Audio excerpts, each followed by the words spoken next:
40 বছরের রণবীর সিং এর সঙ্গে 20 বছরের সারা অর্জুনের জুটি নিয়ে সোশ্যাল মিডিয়ায় সমালোচনা ছড়িয়েছে। বয়সের ব্যবধান নিয়ে কটাক্ষের জবাবে রণবীর জানান, সারা অসাধারণ, প্রতিভাবান এবং যেন বহু ছবির অভিজ্ঞতা নিয়েই জন্মেছেন। শিশুশিল্পী হিসেবে পরিচিত সারা এখন দক্ষিণী ও হিন্দি দুই ইন্ডাস্ট্রিতেই জনপ্রিয়। নতুন ছবির রসায়ন নিয়েই তাদের জুটি বর্তমানে আলোচনার কেন্দ্রে। বলিউডে বয়সের তফাৎ নিয়ে আবারও শুরু হয়েছে আলোচনা। 40 বছরের সুপারস্টার রণবীর সিং এবার জুটি বেঁধেছেন মাত্র 20 বছরের তরুণী নায়িকা সারা অর্জুনের সঙ্গে। নতুন ছবির শুটিং সেট থেকেই তাঁদের রসায়ন নিয়ে সোশ্যাল মিডিয়ায় ছড়িয়েছে নানা মন্তব্য।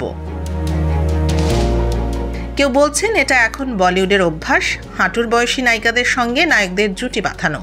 সমালোচনার জবাব দিতে গিয়ে রণবীর জানালেন তিনি সারার প্রতিভায় মুগ্ধ। তার ভাষায় ও যেন অভিনয়ের জন্যই জন্মেছে। মনে হয় এর আগে ও 50টা ছবিতে কাজ করেছে। শিল্পী হিসেবে ও অসাধারণ, আর ওর জন্য আমাকেও পর্দায় ভালো লেগেছে। সারা অর্জুন দক্ষিণ ইন্ডাস্ট্রির পরিচিত মুখ।